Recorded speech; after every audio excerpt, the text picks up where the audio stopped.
오늘 전하고자 하는 제목은 광야에서의 나의 모습은 이라는 이러한 말씀으로 말씀을 증거하려고 합니다. 우리 하나님을 믿는 우리가 이제 그리스도 안에 들어가면은 적과 꿀이 흐르는 그 땅에서 사는 거나 마찬가지이기 때문에 하나님의 풍성한 그 삶을 누릴 수 있습니다. 그리고 하나님의 사랑을 달라고 요구하지 않고 나의 필요한 것들을 간구하면서 매일매일 기도하지 않아도 하나님께서 우리의 필요한 모든 것들을 아시고 다 채워주시는 역사가 있습니다. 우리가 광야를 지나서 그리스도 안에 들어가는 그 과정까지가 힘들지 들어가면은 하나님이 우리와 함께 한다는 이 사실을 아시고 지금 광야에서 메마르고 힘들고 어려운 상황에 있을지라도 희망을 잃지 마시고 우리가 가야 할 곳은 이 광야에서 지쳐서 못 가고 방황하는 것이 아니라 우리가 가야 할 그 목적지는 가나안 땅이라는 이 사실을 꼭 아시기 바랍니다. 때로는 우리가 이 광야길을 걸어갈 때 많이 지체를 하는데 지체하는 것이 우리 안에 있는 악하고 더러운 습성들, 나의 자아, 나의 방식, 내가 하려고 하는 그런 모든 것들을 내려놓고 주님이 인도하는 그 길로 순종하며 나아가는 것들을 배우는 훈련 장소가 곧 광야학교입니다. 그래서 우리가 이미 지나간 그 구약 시대를 통해서 이스라엘 백성을 통해서 우리가 어떻게 하나님 말씀에 순종하고 그 말씀에 순종해 나아갈 때 어떻게 하나님께서 이끌어 가시는지 그 과정을 잘 아시고 우리가 이 시대에 성령의 음성을 듣고 성령의 음성이 그 순종에 나아갈 때 하나님 우리와 함께하고 우리가 우리를 통해서 일하시고 우리를 이끌어 가시면서 하나님의 놀라운 그 영광 안에 들어간다는 이 사실을 꼭 아시기 바랍니다.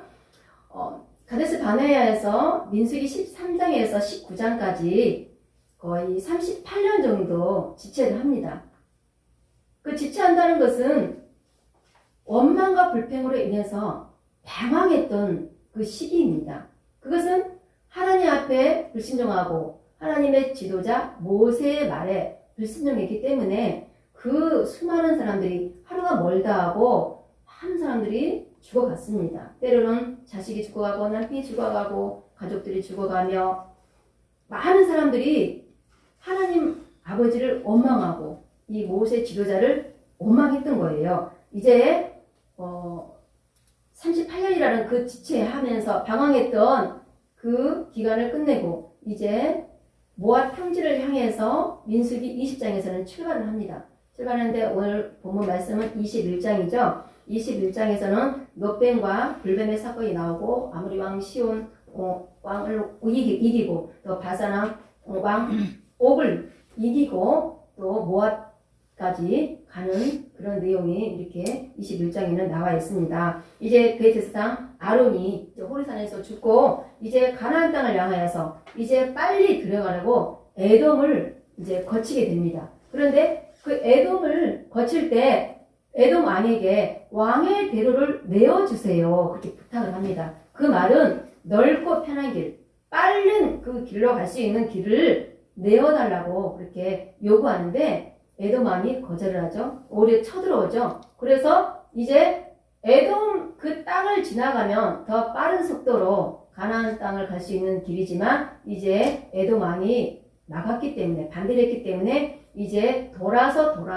가야 되는 상황이 온 것입니다. 그래서 백성들은 이제 많은 사람들이 죽었고 이제는 지쳐있고 이제 너무나 낭망하고 절망해 있는 상황에서 이제 또 돌아서 가야 된다는 이 사실 앞에 원망 불평을 하는 거예요. 이제 모세 지도자한테만 원망하는 것이 아니라 이제 하나님까지도 원망을 하는 거예요. 그러면서 이제 21장의 5절을 보면은 하찮은 음식을 싫어하노라 그런 말씀이 있습니다. 이 말씀은 무슨 말씀이냐면 만나와 메추라기 하나님께서 때에 따라 다 내려주셨잖아요. 날마다 내려주셨잖아요. 이스라엘 백성들이 원망 불평한 것은 먹을 것이 없어서 원망 불평한 것이 아니에요. 결국에 자기들이 요구하는 그 조건대로 안 따라주기 때문에 원망 불평한 거예요. 먹고 사는 거 이런 거는 하나님께서 다 매일매일 양식을 내려줬잖아요. 그런데 아직까지도 이 종의 모습을 버리지 못하는 거예요.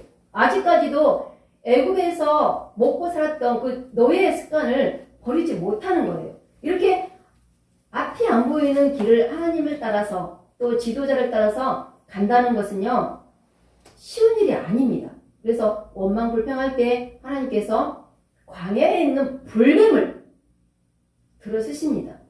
그래서 그 불뱀을 다 이스라엘 백성들이 물게 해서 죽게 하죠. 예. 원래는 광야에 불뱀이 있었습니다. 그런데 지금까지 하나님께서 그 불뱀에 물리지 않도록 지켜주시고 보여주셨는데, 이제 하나님께서 원망불평하는 그들을 향하여서 이제 징계를 하시고 책망을 하시는 겁니다. 이제 많은 사람들이 불뱀에 물려서 죽어갈 때, 그때서야 비로소 회개를 하면서 모세에게 이제 하나님 앞에 기도해달라고, 중보기도 해달라고 이제 부탁을 합니다. 그래서 모세는 하나님 앞에 기도를 합니다. 그때 하나님께서 비록 심판과 책망을 했지만 다시 구원의 길을 열어주십니다. 그것은 무엇이냐면, 놋뱀을 만들어서 장대 위에 올려놓고 그 놋뱀을 보는 자는 살리라, 그렇게 말합니다. 그것은 그 놋뱀을 본다는 그 자체가요, 사실은 순종입니다. 놋뱀은요, 살아있는 뱀이 아니에요. 만들어진 뱀이에요. 그런데 지도자 모세를 통해서 그렇게 해라, 이렇게 명령을 했는데, 또 지도자 모세가 백성들에게 그렇게 또 명령했을 때 그 말에 순종하는 자만 살아남을 수 있었던 거예요. 그 말에도 순종하지 않은 사람은 죽은 거예요. 네, 오늘날 이 시대에 우리가 원망불평하며 우리 앞길 열리지 않고 내가 기도하는 것들이 이루어지지 않고 모든 것이 사방에 다 막혀있고 하늘만 열렸을 때 우리는 하나님 보고 기도해야 되고, 예수 그리스도께서 우리의 죄, 우리 원망불평에 그 모든 죄를 가져가시고 십자가에서 달리신 예수 그리스도를 바라본다면, 구약에서 백성들이 원망불평하며 그 죽음의 문턱에서 놋뱀을 보고 살아났듯이 우리도 십자가에 달리신 예수 그리스도를 바라보면 우리도 살 수 있습니다. 예수님은 우리에게 풍성한 생명을 주시기 위해서 오셨고 또 가셨습니다. 이 사실을 꼭 아시기 바랍니다. 하나님께서 우리에게 이제 너에게 뭔가를 주리라, 이렇게 말할 때까지 우리는 사실은 기다려야 돼요. 그런데 그 기다린다는 것이 얼마나 힘들어요. 앞이 안 보이는 길을 가야 되고, 앞이 안 보이는 그런 일을 해야 되고, 응답도 없고, 관야는요, 기도해도 내가 요구하는 것들을 들어주는 곳이 아니에요. 내가 아프고 쓰러지고 낭망했을 때 누가 이렇게 세워주는 것도 아니에요. 내 스스로가 살려면 일어나야 돼요. 내 스스로가 앞을 걸어가야 돼요. 그 길을 인도하는 분은 곧 지도자예요. 그 지도자를 인도하는 분은 곧 하나님이에요. 그래서 민수기에서는 1장부터는 일단 공동체, 조직별로 움직이고 조직별로 앞으로 행진해 나아가야만이 살 수 있는 이런 구조였었어요. 민수기 13장에서 19장까지는 행진했다, 나아갔다, 진쳤다, 어디에 이르렀다, 이런 말이 없어요. 그건 뭐예요? 38년 동안 지체했기 때문에, 방황하기 때문에 나아가지를 못하는 것. 이제 21장에서부터는 행진했다, 진행했다, 진쳤다, 이런 말씀들이 나오죠. 우리는 힘들고 어려운 가운데서도 지체하면 될까요? 방황하면 될까요? 앞으로 나아가야 됩니다. 우리가 나아갈 때 하나님께서 길을 인도해 주시는 것입니다. 우리가 결단하고 나아갈 때 하나님께서 이제 네가 움직이니 하면서 뭔가를 필요한 것들을 주시는 것입니다. 민수기 21장 26절 보면은 하나님께서 물을 주리라 그러면서 모세에게 백성들을 모으라 그럽니다. 지금까지 하나님께서 광야길을 이끄시면서 뭔가 불평할 때 책망을 하시고 훈계를 하시고 그 다음에 뭔가를 주셨는데, 이번에는 그냥 주신 거예요. 그러면서 족장들과 장로들이 스스로 우물을 파는 거예요. 그 우물을 파서 우물을 먹습니다. 참으로 이 광야에서도 하나님께서 얼마나 큰 은혜를 베풀어 주시는 것입니까? 우리가 이걸 알아야 됩니다. 그래서 부엘이라는 그 지역에 이르렀을 때 하나님께서 백성들이 물 주세요 요구하지 않아도 그냥 우물물을 이렇게 주는 거예요. 이제 주리라. 예, 이렇게 하나님께서 길을 가다 보면 주시는 거예요. 그런데 우리는 어때요? 내가 뭐를 해야 되는데 주세요. 내가 어디 가고 싶은데 이렇게 해주세요. 그래서 우리 조건을 자꾸 하나님 앞에 배신하잖아요. 그런데 그것을 자꾸 내려놓고 비워놔야 돼요. 내가 요구하는 것들, 내가 하고자 하는 것들을 이 광야에서는 다 내려놔야 돼요. 오직 주님이 나를 이끌어 가도록 내 자신을 내어놓으면 주님이 우리를 이끌어 가시는 거예요. 아멘. 성령께서 우리와 함께 하십니다. 성령께서 우리 안에서 운행하고 계십니다. 아멘. 성령이 우리 안에 운행해 가시는데 왜 나 혼자서 기도하고 나 혼자서 뭐를 만들어서 일을 벌리려고 합니까? 내가 뭔가 이걸 이렇게 하고 싶어 마음을 먹었지만 내가 움직일 때 하나님이 움직이지 않는 것을 우리는 잘 관찰해야 될 줄 믿습니다. 아멘. 내가 뭔가 하려고 추진할 때 하나님께서 아무 반응이 없어요.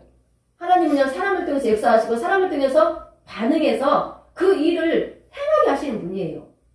하나님께서 침묵하고 계실 때는 아직은 때가 아니구나, 아니면 아직은 이 길이 아니구나, 아직은 이걸 하면 안 되겠구나 하면서 우리가 성령의 일하심 속에 우리가 동참해 나아갈 때 하나님께서 우리를 이끌어가는 방법으로 우리가 이끌림 당해서 가는 것입니다. 21장 17절을 보면은 이스라엘이 노래하다 이런 말씀이 있습니다. 이제는 원망 불평 이런 진노 심판 그런 거 없이 이스라엘 백성들이 노래하는 거예요.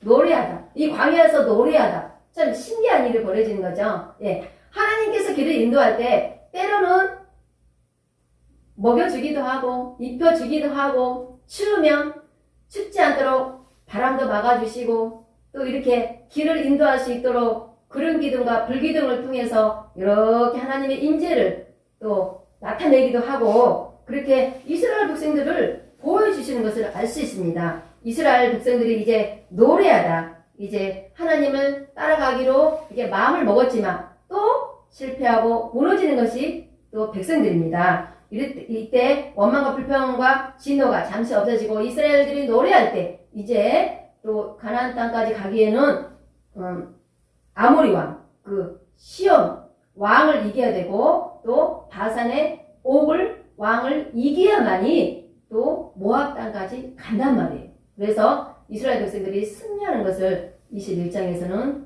바라볼 수 있습니다. 우리도 지금 아무것도 안 하는 것 같고 어떤 큰 기적이 안 일어나는 것 같아도 사실은 성령께서 우리를 통해서 일하고 있다는 그 사실을 아시기 바랍니다. 아멘. 이 순간에도 성령이 함께 하십니다. 하나님 함께 하십니다. 아멘. 우리가 하루하루 걸어갈 때마다 하나님의 일하심 속에 내가 있다는 이 사실을 잘 아시고 광야에서 힘들고 어려운 문제를 만났을 때 나의 모습은 과연 오늘 본문에 나타난 이 이스라엘 백성처럼 원망과 불신으로 하나님 앞에 심판과 진노를 당할 수밖에 없는 그런 행동을 하고 있는지 광야에서의 나의 모습을 다시 한번 감찰해 볼 수 있는 그러한 저와 여러분들이 되길 원합니다. 아멘. 오늘 이 말씀으로 마치겠습니다.